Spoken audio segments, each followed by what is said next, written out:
Hey, what's going on? You know who it is. You know what it is. All right, you guys. So, for the people that's been following me for a while, we had a brief conversation, and my loyal subscribers, y'all keep it real, just like I keep it real. And many of y'all gonna be like, "Yep, this is fact," which I believe this is fact.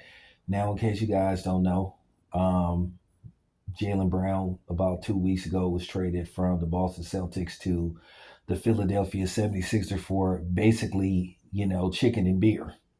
You know, Nothing really of significance except for a aging injury prone Paul George, you know.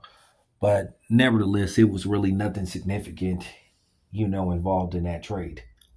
But nevertheless, over the past couple of years, Jalen Brown's reputation has been unfairly smeared, and the person that spearheaded this is primarily Stephen A. Smith, along with a couple of other Sambos, and then racists and white supremacists like Colin Cowherd, you know, those type of dudes who have basically attacked Jalen Brown for something that I just don't understand, for basically being smart and intelligent.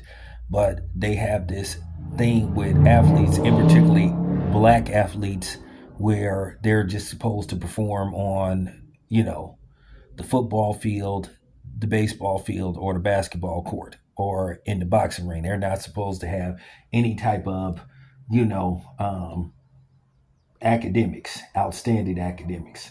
And Jalen Brown is the exception. He is considered exceptionally smart.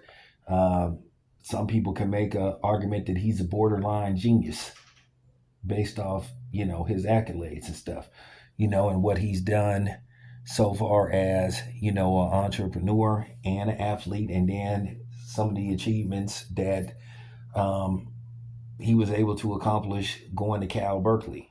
And anybody that has ties to the Bay Area, I got a lot of love for him.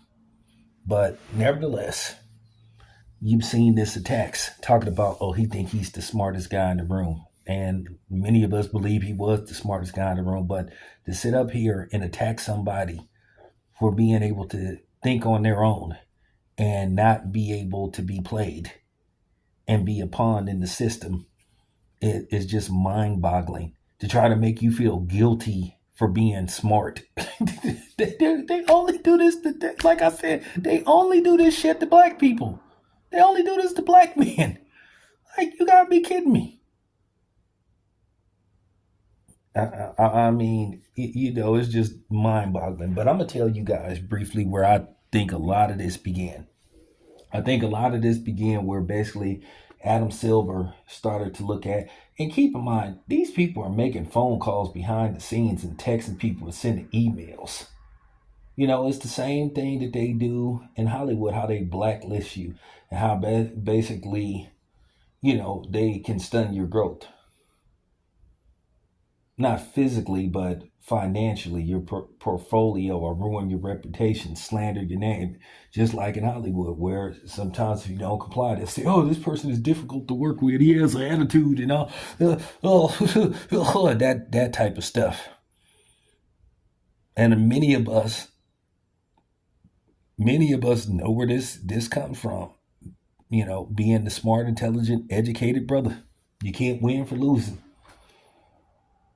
They'll try to hit you with the, "Oh, I'm intellectually superior than you.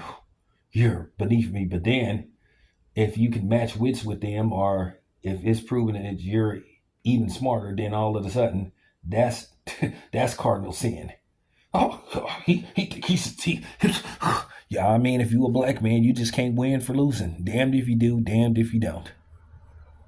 But I believe a lot of this started is when basically Ice Cube, went at basically the NBA and said that, hey, behind the scenes, he heard they were trying to sabotage him. And Ice Cube provided he provided some substantial proof that this was going on. But of course, Adam Silver in the NBA denied it. Ice Cube said that, hey, and he named names too. He said that he got phone calls from potential sponsors. These are the companies that he was working with, saying that, hey, we got calls from the NBA telling, and indirectly not to work with you, or specifically not to work with you. And one of the person's name that came up was Adam Silver.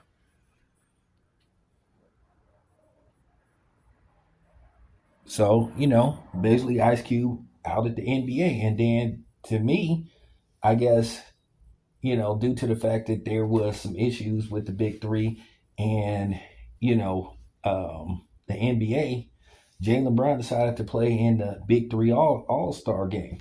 He was the only active NBA player, I think, thus far that has done that. And I think that's when all this started. I guess they felt like, Jaylen Brown went against the grain, or, basically he was trying to show up the NBA, and he was basically being his own man. And he basically showed them, hey, you can't control me. And, they don't like that. They don't like dudes like Jaylen Brown sending a message or possibly encouraging, certain things. Keep in mind, Jaylen Brown negotiated his own $300 million contract. They don't want stuff like that to open up Pandora's boxes. I ain't going to say boxes, because it can lead to a variety of different things.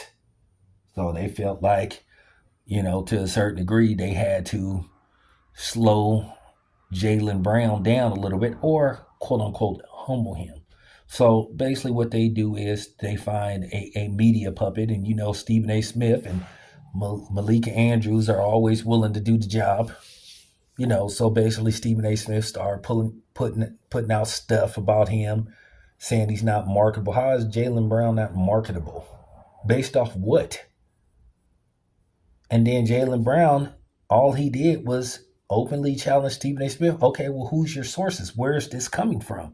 And of course, Stephen A. Smith tried to make it look like Jaylen Brown was the bad guy when he was being, a media puppet, letting other people pull his strings and, put their hand in the back of their mouth, like how they do a lot of talking puppets. And that's what Stephen A. Smith has, basically been for a while. We all know how Stephen A. Smith get down, but I believe a lot of this stuff started with Stephen A. Smith. He spearheaded a lot of this stuff via orders from the NBA and Adam Silver. We're just keeping it a buck. One thing about me, I keep it real. And I just believe this is where this all started. And I believe that ever since Jaylen Brown participated in the Big Three, I believe that Adam Silver and the NBA,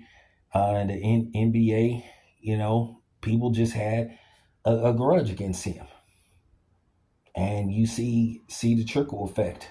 Basically, they just pretty much gave them to the Philadelphia 76ers.